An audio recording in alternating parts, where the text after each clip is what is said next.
ಎಲ್ಲರಿಗೂ ನಮಸ್ಕಾರ. ನಾನು doctor Swati, yoga and naturopathy physician, ಹಾಗೂ ನನ್ನ ವಿಶೇಷತೆ ಬಂದು ಆಹಾರ ಮತ್ತೆ ಪೌಷ್ಟಿಕಾಂಶ ವಿಭಾಗ, ಅಂದರೆ MD in diet and nutrition.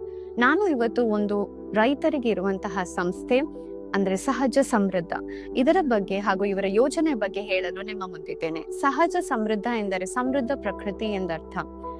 ಇವರು ಸಾವಯವ ಕೃಷಿಯಿಂದ ನಿರ್ಲಕ್ಷ್ಯಕ್ಕೊಳಗಾಗಿರುವಂತಹ ಆಹಾರಗಳನ್ನ, ಅಂದ್ರೆ ಸಿರಿಧಾನ್ಯಗಳಾಗಿರ್ಬಹುದು, ನಾನಾ ತರಹದ ತರಕಾರಿಗಳಾಗಿರ್ಬೋದು ಅಥವಾ ಹಣ್ಣುಗಳನ್ನ ಬೆಳೆಯುತ್ತಿದ್ದಾರೆ ಹಾಗೂ ಇದನ್ನ ಸೀಡ್ ಬ್ಯಾಂಕ್ಗಳಲ್ಲಿ ಸಂಗ್ರಹಿಸಿಡುತ್ತಿದ್ದಾರೆ.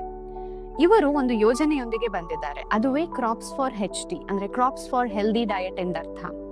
ಈಗಿನ ಕಾಲದಲ್ಲಿ ಇರುವಂತಹ ನಾನಾ ತರಹದ ರೋಗಗಳಿರ್ಬೋದು, ಒಬೆಸಿಟಿ, ಹೈಪರ್ ಟೆನ್ಷನ್ ಅಥವಾ ಡಯಾಬಿಟಿಸ್, ಈ ರೋಗಗಳಿಗೆ ಮೇಜರ್ ಕಾರಣ ಅಂದರೆ ನಮ್ಮ ಆಹಾರ.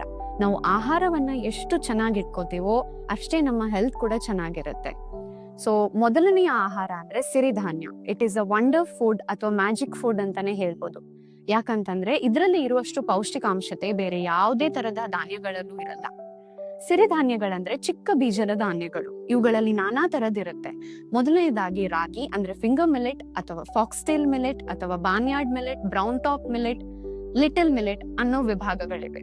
ಪ್ರತಿಯೊಂದರಲ್ಲೂ ಅದರದೇ ಆದ ಪೌಷ್ಟಿಕಾಂಶತೆ ಇರುವಂತದ್ದು.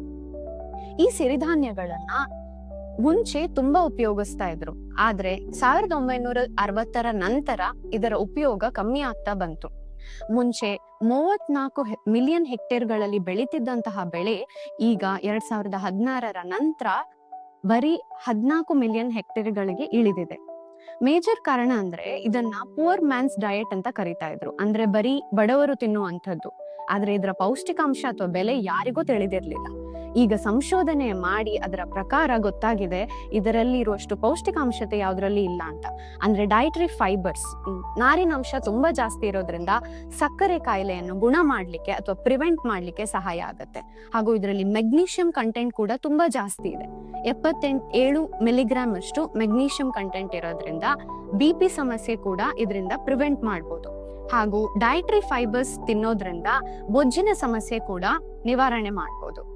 ಹಾಗಾಗಿ ಸಿರಿಧಾನ್ಯಗಳನ್ನ ಆದಷ್ಟು ನಮ್ಮ ದಿನನಿತ್ಯದ ಅಡುಗೆಗಳಲ್ಲಿ ಉಪಯೋಗಿಸೋದ್ರಿಂದ ನಮ್ಮ ಹೆಲ್ತಿಗೆ ತುಂಬಾ ಬೆನಿಫಿಟ್ಸ್ ಇದೆ. ನಾನು ಒಬ್ಬ ನ್ಯೂಟ್ರಿಷನಿಸ್ಟ್ ಆಗಿ ಹಾಗೂ ಡಾಕ್ಟರ್ ಆಗಿ ನನ್ನ ಮನೆಯಲ್ಲಿ ಕೂಡ ಸಿರಿಧಾನ್ಯವನ್ನ ಉಪಯೋಗಿಸ್ತೇನೆ.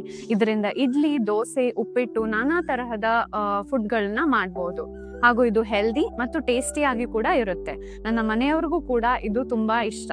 ಹಾಗೂ ನನ್ನ ಪೇಷಂಟ್ಸ್ ಗಳಿಗೂ ಕೂಡ ಮೊದಲನೇ ಸಲಹೆ ಅಂತ ಅಂದ್ರೆ ನೀವು ಸಿರಿಧಾನ್ಯವನ್ನ ಉಪಯೋಗಿಸಿ ಅಂತ. ಇದನ್ನ ಉಪಯೋಗ ಮಾಡಿ ಸಕ್ಕರೆ ಕಾಯಿಲೆ ಹಾಗೂ BP ಸಮಸ್ಯೆಯನ್ನ ನಿಧಾನವಾಗಿ ಕಮ್ಮಿ ಮಾಡ್ಕೊಂಡಿರೋರು ತುಂಬಾ ಜನ ಇದ್ದಾರೆ.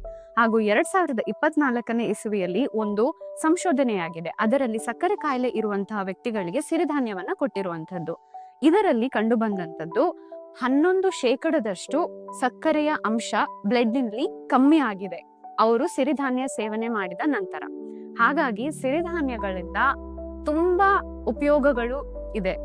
ನೀವು ಕೂಡ ನಿಮ್ಮ ಮನೆಯಲ್ಲಿ ಸಿರಿಧಾನ್ಯವನ್ನ ಉಪಯೋಗಿಸ್ಲಿಕ್ಕೆ ಶುರು ಮಾಡಿ. ಹಾಗೂ ಇದರ ಪ್ರಾಡಕ್ಟ್ಸ್ ಬಗ್ಗೆ ಹಾಗೂ ಇನ್ನೂ ಬೆನಿಫಿಟ್ಸ್ ಬಗ್ಗೆ ಗೊತ್ತಾಗ್ಬೇಕು ಅಂತಂದ್ರೆ ನನ್ನ ಮುಂದಿನ ವಿಡಿಯೋವನ್ನ ವೀಕ್ಷಣೆ ಮಾಡಿ. ಧನ್ಯವಾದಗಳು.